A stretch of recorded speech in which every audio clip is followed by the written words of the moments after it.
Hey, welcome to Outlaw Woodworking. Today we're gonna build a fence for this Justin router lift, and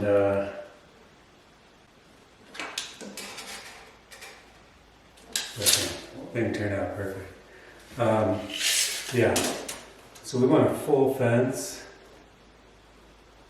Do we want it to go all the way? I don't think it needs to be that big, huh? Let's say 3 feet. So we'll do a 3-foot fence, and it's going to be adjustable on these T-tracks, and I'll show you how I'm going to make it. I ended up just doing a full 4-foot fence, since that's the size that I had laying around, and right here I decided to make the fence 5 inches by 5 inches. This little DeWalt saw has been really good. I'm surprised how well it cuts for such a small saw. Right here I lay out all the marks for the supports, the pocket screws. Right here I'm marking out the center of my dust collection area, and basically what I'm going to do is I'm going to buy an adapter that'll fit on the back of this fence that'll hook right up to my shop vac. And then also I'm going to have underneath in the cabinet, I'm going to get a unit or build a unit that will house the whole bottom unit that'll also hook up to dust collection. So I'm hoping to be able to suck dust from the top and the bottom on this router table fence. Here I'm using my jigsaw to cut out that circle that I just marked for the dust collection area. And I was going to do it over my bandsaw, but there's just not enough room for that big of for a 4-foot stick. It's too hard to do. So right here I'm using a Bosch jigsaw and a small blade to make the cut, and yeah, works pretty good. Here I'm going to use my newly installed Jessamine router lift to, I'm going to put a round over bit in here, and I'm basically going to round over all the edges on this router fence and make it a lot more softer and easier to use. This is probably the cheapest Kreg pocket hole jig you can buy. I wish I got the one that had the vacuum attachment, but I'm not sure if you can add that to this or not. But this thing works really good. I've never used a pocket hole jig before, and this is the first one I've ever bought, and it works extremely well, and I'm really happy with it. And I mostly use 3/4 inch stuff, so I just leave it set up for the 3/4 plywood, and yeah, it's always ready to go. I have seen some bigger production style Kreg jigs where you actually it clamps and drills it at the same time, so all you do is move the material, and they looked pretty cool too, and they had a lot of good reviews. Yeah, so check out Kreg. They're, you know, a lot of people make them, but this is obviously the first one I've ever received or bought, and I'm not sponsored, so, but it worked really well, and I was really happy with. I've drilled a lot of pocket holes with this thing, and it worked really well. So right here I'm getting it all cleaned off, and I don't like to glue right on top of my nice workbench, so right here I'm going to put some plastic down and get prepared to, you know, screw and glue these two sides together. I think I've used this plastic like 20 times so far. Right here I'm going to cut the little 45-degree support braces for the vents. I got 6 of them to cut, and I'm going to cut them all the same length as the base of the fence, and then I'm going to 45 them up and square them off at the top. I don't know if I don't have my shop vac on right now, but this chop saw has a Cyclone, an Oneida Cyclone right under it. You can see it there with a separator and hooked up to a rigid shop vac. But looking at it, I just see a lot of dust coming out of there. So I think I'm going to do some upgrades to the dust collection on this chop saw. That's one of the reasons I built a little housing around it, so I could control that dust. Okay, right here I'm gonna take all these 45-degree pieces that I've just made, and I'm gonna ease all the edges on my new Jessen router lift. This router lift is really pretty handy. Right there you see I went the wrong way actually. You should always go against the direction, and it'll cut a lot smoother. But yeah, the fact that you can raise and lower that thing up and down, and it's like at your fingertips anytime you need it, is pretty amazing. So right here I'm just going to round over all these parts and get them ready to glue up. Right here I decided to round off some of the square corners on the sled or on the fence, and yeah, having a router table is just amazing, and having it right in your workbench is pretty nice. Here I glue and screw all the little support pieces and make sure they're square on the fence. Just using some regular Type-On glue and some powder coated screws. I pre-drill and screw the bottom side also, all with powder coated screws. Looks good. Here I'm marking out for the T-track hardware for the base, and it's just a simple single hardware with handle. Pretty easy. I love T-tracks. If they're done right, they just work so well. I used hardware from some clamps that I had. I ordered some new handles and stuff, but I just took these handles and bolts off some clamps that I had, and it's amazing how secure it is once you get it set up. And you know, you got two positions, and you tighten those down, and you are rock solid. And this thing slid right up to the position perfect, and I can just see how good this is going to end up being. And you can, you know, obviously you can put it in any position you want, but if you're using router bits with bearings, it really doesn't matter. But if you're, of course, if you're using straight cut bits and you're doing some dados and stuff, then you want it to be perfectly square. And but this thing really, it was solid, and it was really square and straight, so I was really happy with it. So next up is the front piece. We're going to have an adjustable front piece, and for that I'm going to have to take two more. I'm going to actually do something different this time. I'm going to take 2 pieces of 3/4, so it's going to be pretty thick, and I'm going to laminate them together, and then put a T-track in the back of them. I really need a bigger table saw, or hook this up to I need to set this up so that my bench is a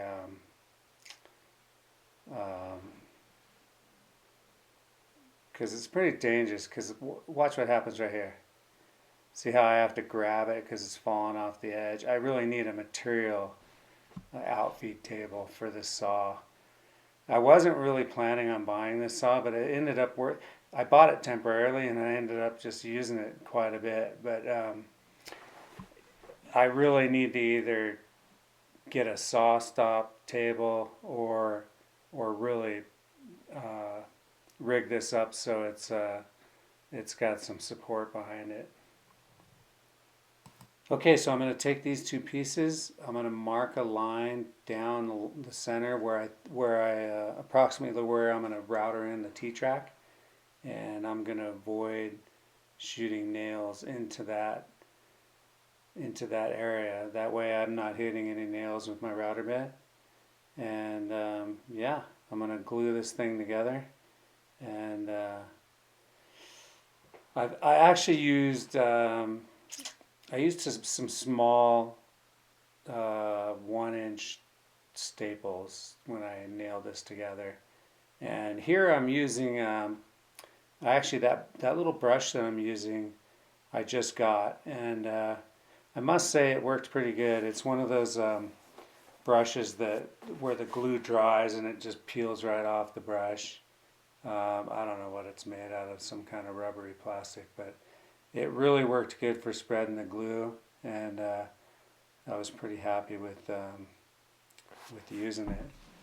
The the staple gun I used was a just a little Senko crown stapler, and it shot some small 1 inch staples in there. And I've noticed that over the years that the little crown staples, they hold a lot better than the brad nails. Of course, I'm going to clamp this thing too, so it doesn't really matter. Um, so I nailed this thing and I clamped it, um, and then I just let it sit. Here we are, day 2. We're going to get this thing unclamped and get it cleaned up. I really like this Jessam router lift. It's super easy to use. Changing the bit's a pleasure. Um, it's amazing how nice it is to have a good quality lift, and I can't recommend these enough. Right here, I'm going to use a straight cut bit with a top bearing, and this really is great for straightening out. Like if you have an overhang on some plywood, you just want to make sure all the edges are flush. These straight cut bits work really well.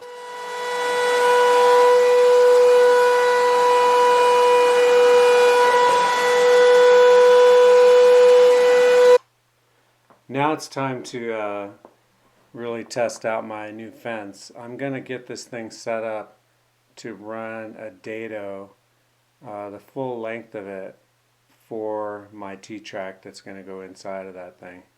I'm going to cut shallow passes, probably like an 1/8 inch at a time. I think the depth of the T-track is only 3/8, so I'll probably make 3 passes, and yeah, we'll see how my new fence works, and we'll see if we can't get a T-track installed in the face of this adjuster. Watch the dust fly out the side when I'm running it through the dado bit. It just shoots out the end. So I think it might have to do. I saw Rockler had a dust collector that they put on the end of a router table. I'm gonna have to look into that, because I mean, how are you gonna collect that dust flying off that edge? That's gonna be pretty hard. Um, so I think I'll look into that.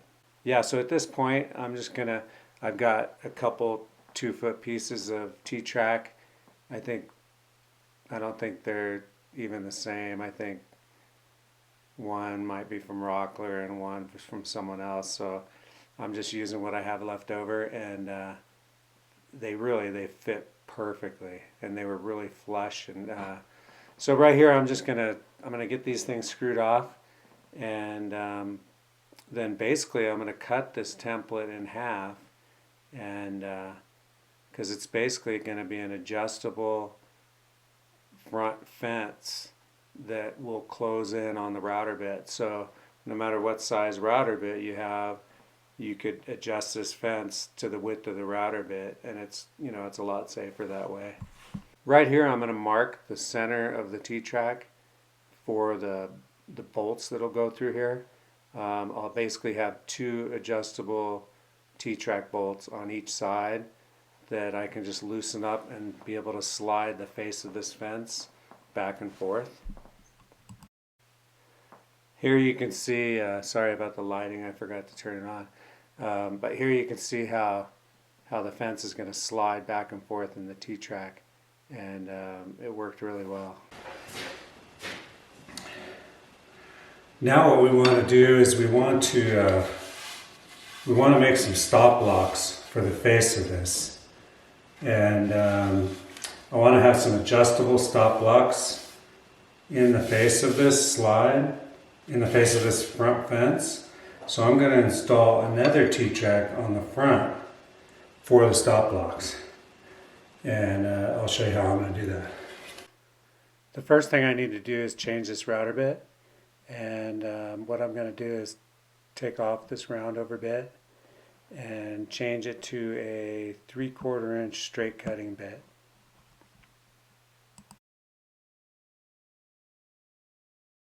The nice thing about this is they have lines on the router.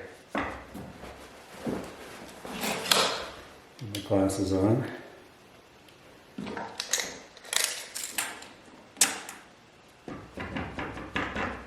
It shows the center of the router. So right there would be one. We'll snug that one down a little bit.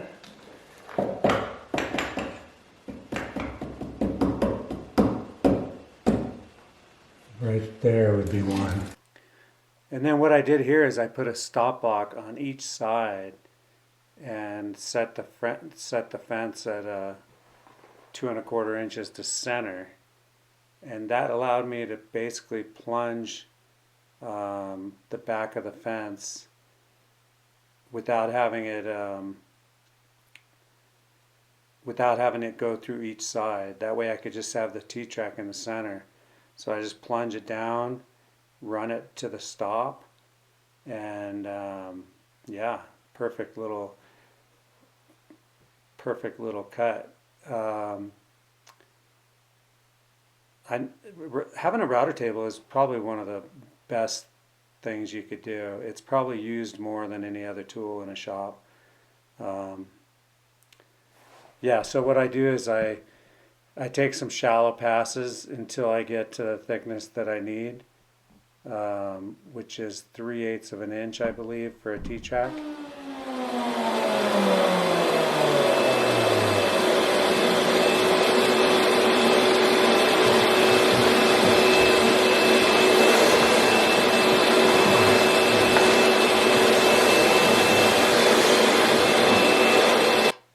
Once I got both fences routed out, I checked to make sure the T-track fit in there and it was flush really nice, and it was perfect actually.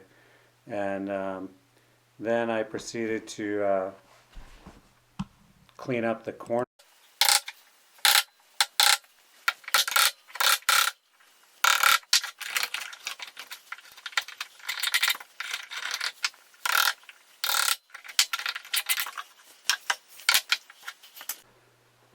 Right here I made a mistake. I actually installed the T-track without putting the bolt in. And when the T-track has a slot that's closed on each side, there's no way to get the bolt in. So I ended up having to take this back off to be able to slide the bolt in. I must say it's turning out really good so far. It looks like it's going to work out really well. I'm going to make 2 top pieces out of this one, and what I'm going to do is I'm going to router out a slot here so that it slides in this upper slot. Yeah, that'll be really nice. Okay,